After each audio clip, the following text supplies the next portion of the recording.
Rob Nelson, talk show host. Because you got the 70s thing going there. I got someone's underwear. Robert Kennedy, thanks for taking a minute. Simple question. Tucker, it's good to see you.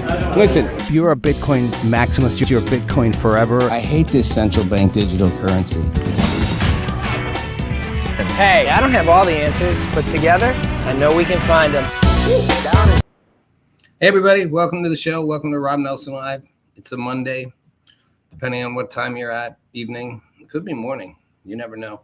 It's going to be a short show, and it's going to be a little bit of a mix of things.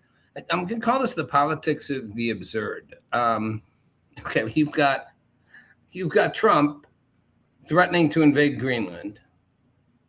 They won't sell it. Wow, I love it. Okay, he's not. Well, I'm going to say he's never going to invade Greenland. You never know. Take it by force, but I don't see that being likely. But everybody's reacting, right? European allies are doing military exercises now there just to show the defensibility against Russia. Well, Greenland's got very little defense protection. Trump's argument I love, and I'm being facetious.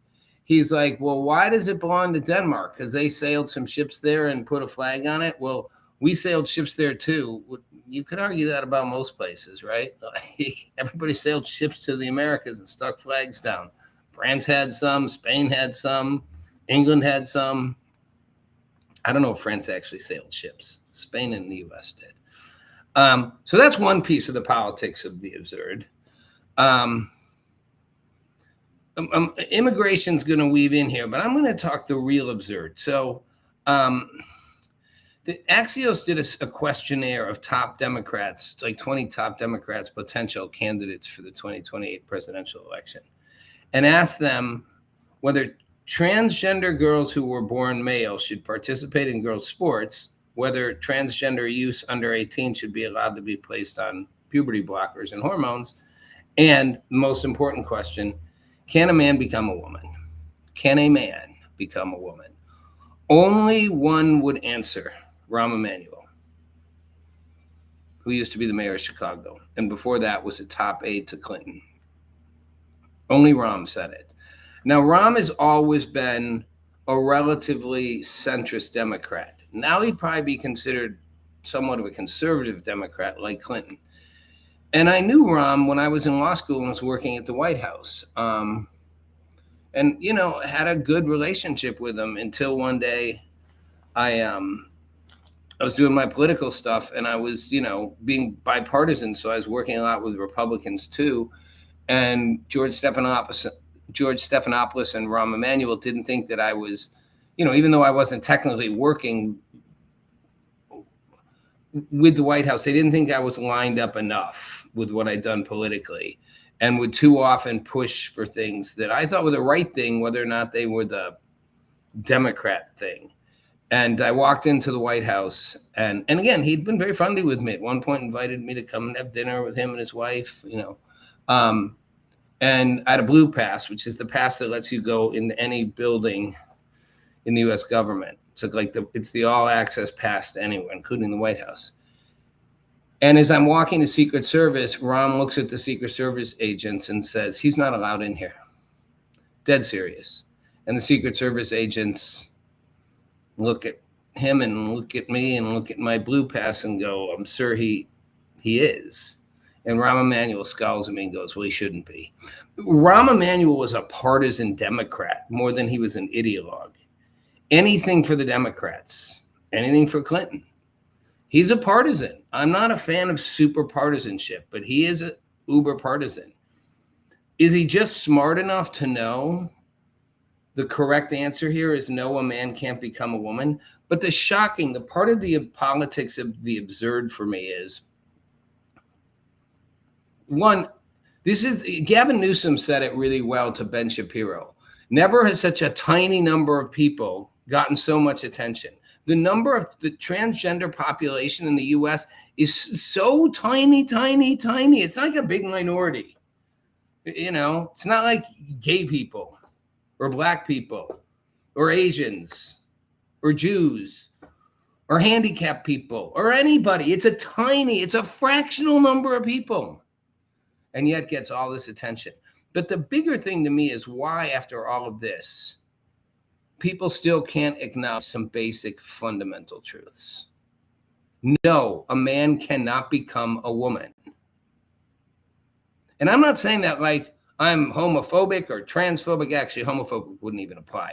There are like Andrew Sullivan's, who's a well-known conservative gay commentator and columnist and writer, has a great Substack, by the way, has argued that the whole movement towards the transgender thing has started to erase what gay people fought for so long, which is I can be a man and like another man. That makes me a gay man, a homosexual.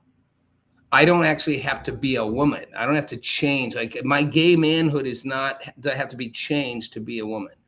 But think about the logic. No, a gay man, a man can't become a woman. Well, why not? Because sex is fluid, and gender is fluid. Okay, biological sex isn't fluid. Gender could be fluid. And these people who are saying biological sex is fluid, seriously, penises, vaginas. One goes in the other, makes babies. Pretty basic. No penis, no male sex. Two women can't make a baby unless a man gives them the sperm. Two men can't make a baby unless a woman agrees to carry the baby in her womb. So technically, you don't need to literally have the vagina and the penis of the two people, but you got to have one of each. And a surgically attached or removed one doesn't count. It's not rocket science. It's basic science. It's in our DNA. Gender's fluid. But if sex doesn't, if the idea that, if sex doesn't matter, then why are people having sex changes? Why are you shifting? If gender doesn't matter, why are you changing from your birth gender to a different gender? And why are you claiming you are not a man, you're a woman? Well, then you are saying there's a distinction. I don't want to be in the man camp. I want to be in the woman camp. I thought there weren't camps. I thought it was just all neutral territory. No teams here. We're just all playing for the same thing. Why can't a biological male who wants to be or identifies as a female, and maybe he's even had hormone treatments or puberty blockers, maybe even certain surgical changes, compete in women's sports? Because biological men are different than biological women. Again, not rocket science. No, they're not. And it's denying someone an opportunity. No, they are. Again, basics. Show me the WNBA team that can beat the NBA team. Tell you what, take the worst NBA team you can find and pit them against the best, not even team, the best players in the WNBA. Put the best of the best together. The women lose to the worst male team. Not because women are bad at sports or can't play basketball or anything. It's biology. Men and women were built different for different biological purposes. So I am not saying there's not a woman that can beat a man at something. Certainly there are. Take a little guy and a big woman. But overall, our biology. So when you're competing, you're picking the best already to compete. You can't argue the biology is different. Show me the female MMA fighter who can beat her competitor who's evenly matched with her. Could she beat most guys? Yes. Could she possibly beat a really bad male fighter if she's really good? Yes. Could she beat her equal match? Absolutely not. Never, not in a million years. Not in boxing, not in hockey, not in basketball, not in baseball, not in football. It goes on, and it's just soccer, it's volleyball. It's just basic science. And yet people won't admit it. Josh Hawley, the senator, you don't have to like him or not. He's a former lawyer, he's a prosecutor, he's a smart guy, was asking in a hearing in Congress, an OBGYN, a female OBGYN, can a man have a baby? It's even less than can a man become a woman. Can a man have a baby? She wouldn't answer. She said, well, I feel like the direction of your question is going, and I didn't want to answer because he's like, no, it's just a question. Can a man have a baby? Well, I mean, I feel like, there's a lot of variables that go into, no, can a man have a baby? Well, I don't like that you're trying to corner me, and I feel like you're being hostile to politicize something. He's like, and he is trying to politicize it, but he's like, simple question. You are an OBGYN. You are a medical doctor. You said in your testimony that you want to use science as a guidepost for policy decisions. Does modern science, or any science, suggest that a man can have a baby? Significantly different than could a man become a woman, which science doesn't support, but could a man have a baby? She will not say no. Well, okay. Show me the man that can have a baby. I don't care if you have gender identity switching. I don't care if you just define yourself as a woman. I don't care if you get boobs. I don't care if you chop your dick off. You can't have a baby. You don't have a uterus. No, a man cannot have a baby. Could a woman who identifies as a man have a baby? Yeah. But now you've just admitted she's a biological woman. A biological man can't have a baby. It's just basic. And he's like, you're a doctor. You're an OBGYN. You say you want to be guided by science. Does science suggest a man can have a baby? Is there any evidence? I don't like the tone of your question. I think you're just trying to be political. How about just no? Your politics is getting eroded. No, a man can't have a baby. No, a man can't biologically become a woman. No, there are biological differences between men and women, regardless of your identity, regardless of how you identify, regardless of what puberty blockers and things you do, that will make it unfair for an equally matched man, biological, to compete with a woman. And we see it every time. The biological guy who identifies as a woman, and maybe he's been on hormone treatments and puberty blockers, can't win against the men. Places 115th. Competes at the college level against women, places second, first, third. Every time. Every single time. No, I don't want to see it. I don't want to hear it. I don't want to talk about it. No, I want to answer the question. The politics of the absurd. And it's also absurd, like I said, because never has so much focus been put on such a tiny fraction of people. I'm not saying, listen, my heart goes out for people who struggle with their gender identity. I'm not saying that's not a real thing. I don't agree with some people who say it's a disease. You're mentally sick. You definitely got mental issues. I mean, I got mental issues, but you got mental issues if you think you were born in the wrong body. That's a definite mental issue. I'm not saying you're sick. I'm saying you got mental issues, and you got to be torturous in there. You do see a lot of people go back and forth. They transition and then they want to detransition. And they usually admit the confusion in their heads. But I'm talking about the basic science here. The basic science of this and the logic of it and the refusal to accept that. And what hill are you dying on and why? It's a tiny number of people. Isn't the greater good more valuable? We spent years fighting with Title IX for women's sports, for women to be empowered. Since the 1920s, for the women's suffrage movement, to give women an equal place and to protect them in ways that make sense legally. We did it, also in civil rights with other minorities like Black people who'd been so disadvantaged. And the liberals supported that. They put it in place. Now it's like, no. It's more important to protect the one transgender athlete who is biologically a man and biologically more superior against evenly matched biological females, to protect that than to protect the entire movement, which was to make young women grow up, feel powerful, feel protected, feel they can compete and win. Again, then why do we have leagues at all? Why don't we just have no men's division, women's division? Just have the NCAA all-in division. Let everybody play. No women's teams, no men's teams, just everybody's on teams. Because see, the hypocrisy of it is the biological male who identifies as a female wants to play on a female team. So now we're admitting we have female teams, and we're going to let this person in who's not really a female and has a superior advantage and just say, no, they are a female. So it's not violating the principle which we believe in, which is protecting women. We're just protecting this trans woman who's actually a biological man. No, if it really doesn't matter, the biology doesn't matter, then don't have gender leagues. Just all one. No WNBA, NBA, just one basketball, American Basketball League. Everybody plays. No, never happened because they'll pick the best players. So you won't make the team if you're a woman because you'll never get picked. Once in a while, a woman will get picked. I'm not saying never. I just did say never. I'm taking it back. But for the most part, women won't get picked. In college, no men's and women's. Just all in.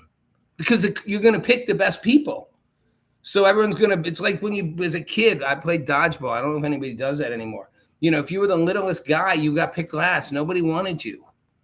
So if there's a bigger, more superior physical athlete who's a biological male, every one of they are going to get picked before the women do. That's why they did Title IX. Politics of the absurd. It is the politics of the absurd. Back to Trump. Well, the same absurd politics. You know what? He writes a letter to the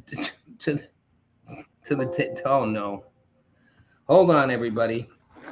Right in the middle of my stream, my computer is threatening to crash on me. Don't go anywhere. It was a good show if it cancels out, but I ain't done yet. I ain't quitting. I think I can get this plugged in just in the nick of time. Hold on. Do we have power?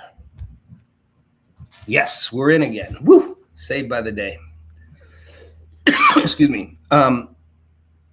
You know, and he writes that since he wasn't given the Nobel Peace Prize, that he is no longer feels an obligation to put peace as his primary objective.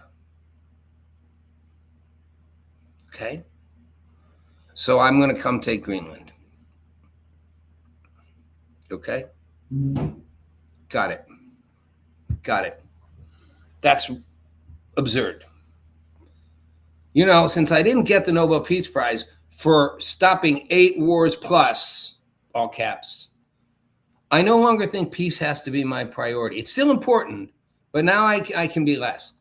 I mean, that is so egocentric and shows peace isn't really your priority, because if it was, you wouldn't stop seeking peace because you didn't get an award for it. But it's also more the politics of the absurd. As is saying, you know, I get why the U.S. wants Greenland. I'm not stupid, but you don't get to just go take it. And Greenland doesn't really want to sell itself. It's not really interested. It's kind of like we're happy here. We're happy with where we are.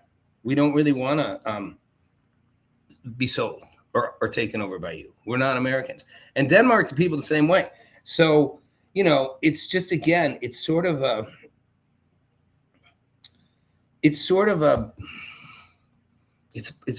is what it is. Okay, I got 2 more absurds before I go. Remember Dylan Mulvaney, who did the Bud Light commercial? Which, again, that was politics of the absurd. Not just that they had her do a commercial for a brand that is so, like, old school, all-American, country, Western, whatever. But the absurd part of this, and Talk to Me Taylor has talked about this and articulates it better than I do, but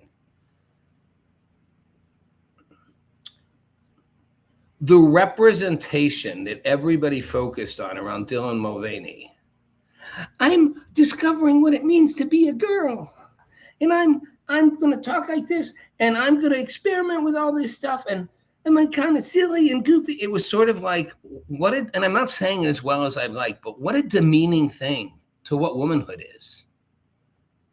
Like, that's the representation you have?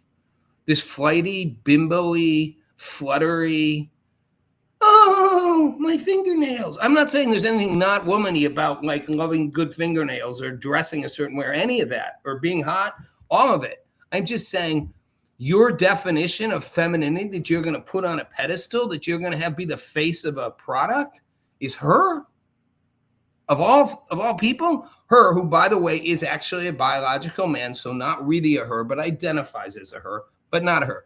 I don't have a problem with saying, we got a transgender person who identifies as a woman, is not a woman, and is going to be the face of Bud Light. But we're all going to pretend she is a woman, and she's going to pretend she's a woman. And now she's just been cast in the next version of the Broadway musical Six, which is about the 6 wives of Henry V. And, they all either got divorced or executed. It's kind of crazy when you think about it, man. The king, back in the day, you execute your wife to get rid of her. You don't even pretend. You don't just have a secret palace thing where she dies in her sleep. You put her right up on the guillotine and chop her head off. Now I can get married again. Then the church lets you divorce someone. Maybe you divorce them. You weren't supposed to get divorced. If they're dead, you can. But even they divorced a couple, chopped a couple others' heads off. I guess that would be politics of the absurd back in the day. But so it's a retelling of the story of those 6 wives. And it's supposed to be, and was supposed to be, this power, it's a Broadway musical, this powerful statement of femininity and what women are. And they just cast Dylan Mulvaney as wife number 6 or 5 or whatever. Really? Really? Hang on, what did they cast her as? My OCD wants to know. Anne Boylan, who I guess was wife number 5. I don't know. And they put out a thing, losing our heads, a pun, to introduce your newest Anne Boylan. Show some royal love to Queen Dylan Mulvaney, who will be joining the 6th Broadway 5.0 cast as Anne Boylan. First of all, she's not a she. And we've got to come up with a better word here. She identifies as a she. She's a he who identifies as a she. I don't have a problem with that. Maybe we have to have a new word, a trans she. And again, if the identification isn't there, why is it trans? Why do you transition? That's the absurd part. If there is no thing, if you're not really a man or a woman, why do you transition from one to the next? Then why don't you just stay the way you are and be a woman? Because there's a difference. So you biologically want to change how you look, dress, how you appear, so that you look more like a woman, which isn't really a biological thing or even a gender thing. Well, obviously it is. Otherwise, why would you change? You just look like me and be like, I just identify as a woman. Prefer you call me Roberta. Strong female qualities. No, I changed myself. Dylan Mulvaney changed himself to look like a goofy version of pathetic feminism, but whatever, like a woman. Tampax or someone did a thing with her. It's like she doesn't have a vagina. She doesn't have a period. She doesn't need tampons unless sticking them up her butt.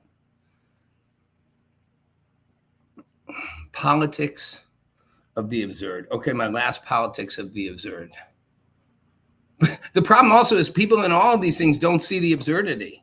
They just don't see it. Look how my shoulders are going. It's because I moved out of the camera and my weird light. The last one is, this is a fun one. I have to find it. Michael Cohen. Remember Michael Cohen, who was Trump's fixer and then became the harshest Trump critic and was a CNN regular because they love Trump critics. And was Donald Trump's a liar and a philanderer. I don't know if he called him a philanderer, but he called him every bad thing he could be, and a crook. And, kept saying he's going to go down. He'll never get reelected. Well, he did get reelected. Not the first time, not the second time, but the third time. First time and third time. But the first time, Michael Cohen was his fixer, was part of it. But he was his personal lawyer. And if you ever watch him, he just hates Trump and said all kinds of bad things about Trump and how Trump was, I'm going to do this. Hold on a second. I'm trying to make this go away so my shoulders stay in. I don't know that they will. And he was the key prosecution witness in 2 cases, one brought by Attorney General Letitia James of New York, and the other was the Alvin Bragg, the district attorney in Manhattan. And, both brought the cases, and, if you followed all that, the cases went up, down, the jury's convicted, the judges were on the side of getting Trump, the prosecutors and the DA and the attorney general were literally running on campaigns of like, I'll get Trump, I'll get Trump. And, you know, the Alvin Bragg one, they literally invented a new legal connotation. Trump paid hush money to Stormy Daniels. Not a crime. A lot of people don't know that. There was no crime in paying hush money. You can pay someone to shut up. I don't want this out. I don't want people to know about my affair. And I'm going to make you sign a thing that says you won't talk about it. This stays between us, and I'll pay you all this money. That's legal. You didn't want it to come out. You can do it even if you didn't do the thing because you just don't want the publicity. That wasn't a crime. The crime they said he committed, this is more the politics of the absurd, was putting it on the books as a legal expense. Technically, it was. It was a legal problem he made go away. But obviously, that was obfuscating what it was for. But is that a crime? The FEC didn't think it was, Federal Election Commission. It was a misdemeanor at best for doing that. The statute of limitations on that misdemeanor ran out. So you couldn't charge him anymore for the misdemeanor. So Alvin Bragg, the DA of New York, came up with a felony offense, took what was just a misdemeanor that had expired and created a felony for campaign fraud, even though the FEC didn't see it that way, and then never really defined what the actual crime was, and the jury still convicted. I think it's in the middle of being appealed. I don't know. Half these cases have gone away. Point is, Michael Cohen was the lead witness, and he came out in his book the other day and said that the prosecutors were uninterested, that they pressured and coerced him into delivering testimony to secure convictions. I felt pressured and coerced to only provide information and testimony that would satisfy the government's desire to build the cases and secure judgment and convictions against President Trump. He wrote this in Substack.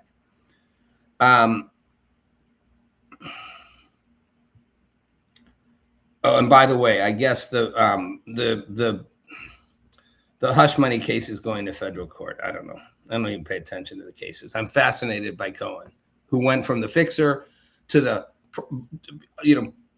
going against Trump in every way possible and being the lead prosecution witness to bring him down. And now he's saying, I know. The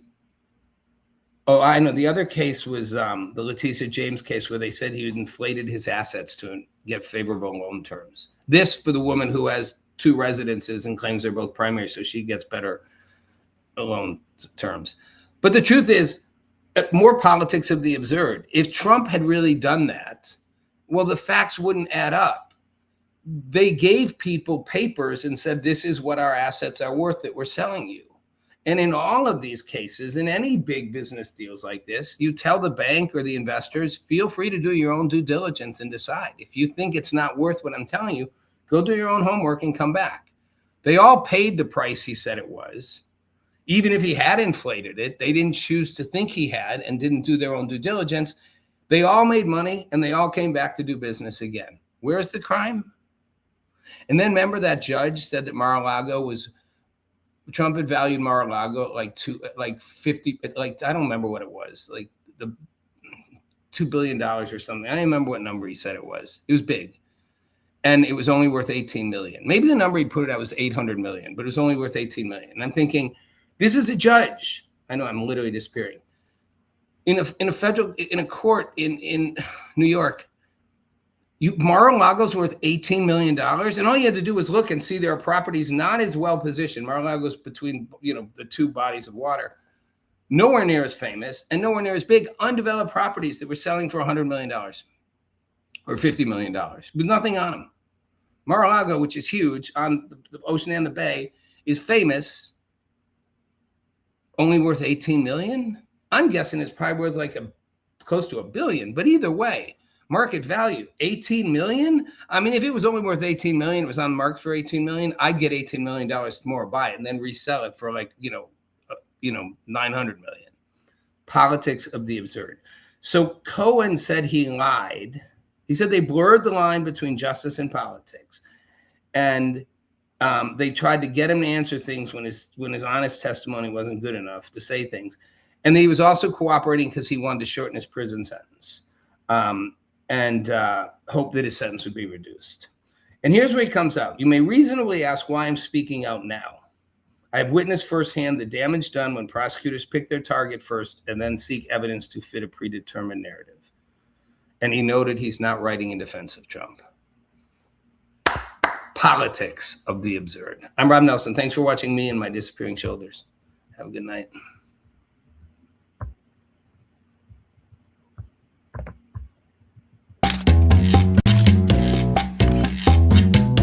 Meet Rob Nelson, talk show host. Because you got the 70s thing going there. I got someone's underwear. Robert Kennedy, thanks for taking a minute. Simple question. Tucker? It's good to see you. Listen, If you're a Bitcoin maximalist, you're Bitcoin forever. I hate this central bank digital currency. Hey, I don't have all